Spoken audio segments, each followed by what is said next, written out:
the base of your spine, for sourcing and urgings, you receive the moon card. Secrets or deception. Something's going on in the backdrop of the Wizard of Oz curtain that you don't know about. The reflective light of the moon makes things distorted, and sometimes when you're walking the path, everything looks so different from at night than during the day. You have to start delineating what is going on. You understand that you have to find out what these secrets are for you to go forward in your life. The clarification card is the star. You are actually waking up. You're seeing the star. Dante had to see the star in order to get out of the circles of hell. And here as well, too, is that the star can mean that you have guides, or some guides are coming into your life now, but you have to talk to guides. You have to let them know what's going on, what you need, and that you do need their help. Up here in the pelvic or sacrum, what I call awakening and arousing, you receive the Lover's card. This can be about a sexual relationship, an affair, a marriage, a love affair. It could be a union. It can be a companionship. It can be a friendship. All different types of partnerships. But here it's saying that you're feeling pretty good about where you're at, spiritually and sexually. You've found somebody maybe that you can depend on and trust that you hadn't had in the past. And the clarification card is the moon. Here it is. You got two moon cards, so there is some lying or deception going on. Maybe you're giving too much trust to a certain person that doesn't deem having such trust. Here in your solar plexus, in what I call feeling and sensing, the Miser card, the Four of Pentacles. It's not that you're not being charitable. Maybe you've been too charitable to certain people that don't deserve it, but it's about hanging on to something that probably isn't serving you anymore, and it's not advancing your life. And perhaps it has something to do with the Lover's card and what type of secrets that are surrounding the Lover's card from having the Moon card twice. Let's look at the clarification card, and it's the Three of Wands. This is a movement card. You're moving forward. You've made some decisions, and it's down in the subconscious, just wanting to come up to the surface of your consciousness, but it's not there yet, but you know you want to move on. You know you want to change. You've been hanging on to some old ideas or some old things for way too long. Here in the heart of the matter is you receive the Emperor. He wants you to act like an emperor. Take control of your life. The emperor runs his empire through laws and rules and words. And he's the paternal father, and perhaps somebody will be coming into your life that will be representing the emperor and help you organize and straighten things out, because he is the master of organization. Clarification card, the Ace of Pentacles. It's a new beginning with wealth, but here it appears for you to be wealthy is for you to determine what type of secrets have been hidden in the backdrop. Here in your throat, what I consider communicating and teaching, you receive the High Priestess. If you've noticed, you've received quite a few major arcana cards. You have the Star, two Moons, the Lovers, the Emperor, and now you have the High Priestess. For this being in the communication part of your chakra, what it's saying to you is that you have to listen to her subtle messages, because she's there to give you a spiritual awakening. She's there to give you some type of messages, but if you're racing around and not paying attention, you can miss her messages quite easily. And I think your guardians are saying, yes, listen to what has to be said to you. Because she's going to give you the direction. She's teaching you. The clarification card is the Sun. You're not reveling over success more than if you listen to the High Priestess, you will have or be able to revel over some new found information that's going to make a big difference.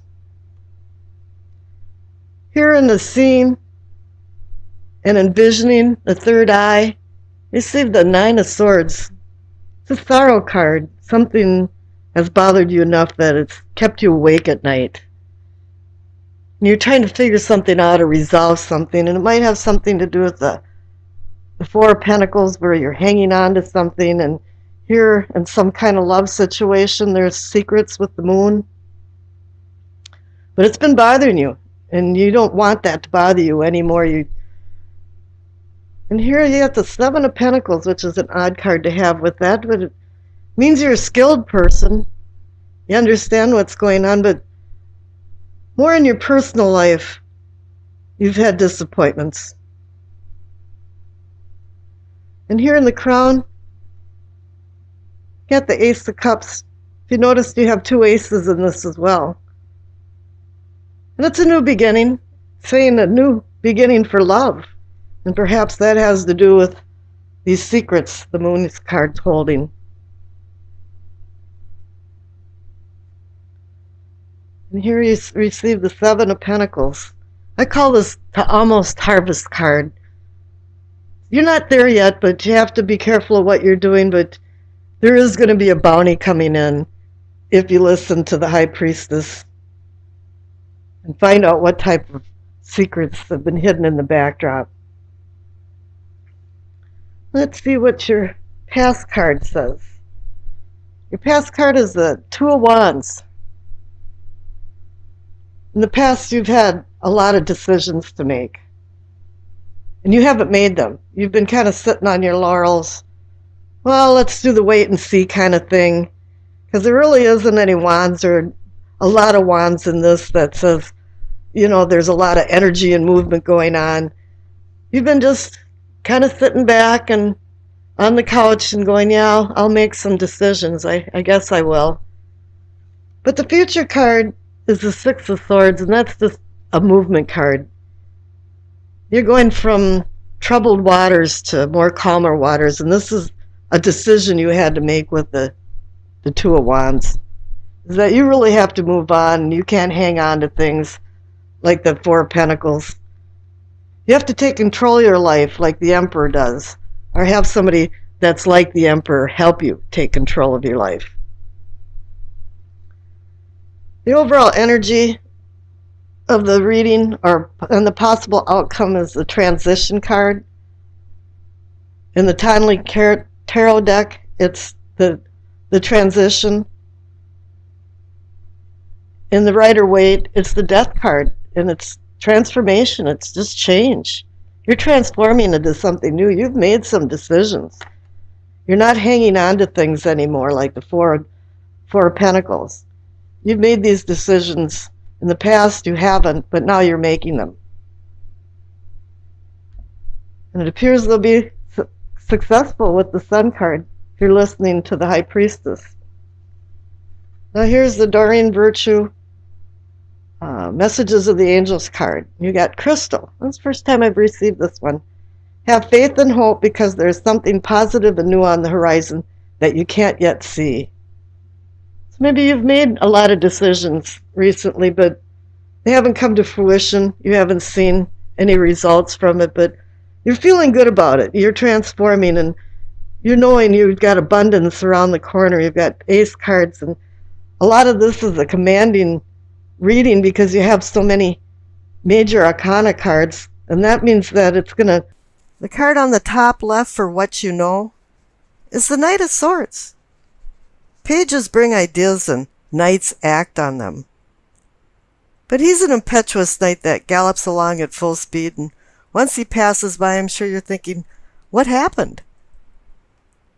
And in his haste, he has a tendency of being dysfunctional. Swords cards are our teachers. But then again, there's a lot of dysfunction going on. We've got the Two of Swords woman that can't make a decision because of opposing forces. We got the Eight of Swords woman that's blindfolded, tied up, and has swords around her, but in reality, she could have escaped at any time. And this Knight of Swords, too, is also somewhat dysfunctional. He gives off an intensity. It's like a smoldering smoke that blinds you. And although he's fearless and he tries to make wrongs into rights, his presence is a call to action and a reminder for you to slow down and make sure you've thoroughly thought through any decisions. And also at this time, if there's any travel involved, it might not be easy sailing. Now the clarification card is the Five of Wands, and this is reinforcing that there's conflict. Anytime there's impetuousness, typically there's conflict. And here it's saying, yeah, there's some type of resistance, aggression, even anger. And I'm feeling like it's for some kind of negotiations or basic decision-making interactions. It feels like somebody or some people are stone cold against recent changes and plans. Now, and what you know, or what can be or is the Empress. She's about the senses of material things, of feeling, touching, loving. But she's also about fertility, which can be the birth of ideas and the instigation of new projects. But the clarification card here is the Six of Wands. You're a victor in some type of competition or contest, and it's indicating whatever that you embark on from the Empress is going to be successful. You're going to be honored for your prowess and victory. However, there's a little bloop in the graph here for the self and self-awareness because you received the Tower. This doesn't have to be a negative vibration or feeling to it. It's really something's causing some kind of ethereal shift in time and space. But it's going to be causing a rebuilding of order. This could be something like your conscious mind is restructuring itself for new ideas and the needs involved in the new ideas. And I think you're aware of this. Now the clarification card is the Two of Pentacles. Two to me means decision, partnership, and perhaps even balance, or balancing of affairs. And to keep the balls in the air and not drop them. I think it's reminding you to make some grave deliberations in order to make the right decision or decisions. Because I'm getting the feeling that there's a multifaceted problem that it needs to mesh a lot of things together compatibly. And in these decisions, that's what you have to do, is you have to be the master of bringing it all together. The future card is the Knight of Pentacles. It's not often that you see somebody or something nowadays that will do something responsible instead of the stardom of being a knight or in the starlight of the victory of things. This guy really doesn't care about victory. He cares about being responsible and taking his work seriously. He's well grounded and he receives his rewards through traditional time-tested endeavors. He's learned from experience. Even though he's a knight, he's the most responsible knight in the court. And as he plods along slowly, he accumulates things as he goes. His preference is peaceful negotiations, and I think that's why he's moving away from the Knight of Swords and the Five of Wands. He methodically evaluates everything. Probably maybe even too much, like a Virgo would do, a very detail-oriented, but he achieves success in his own good time. But what he wants you to do too is roll up your sleeves and get to work and get your fingernails dirty. Don't be afraid to work. Because if you don't, there won't be any success. And I wish you acceptance, peace, and happiness.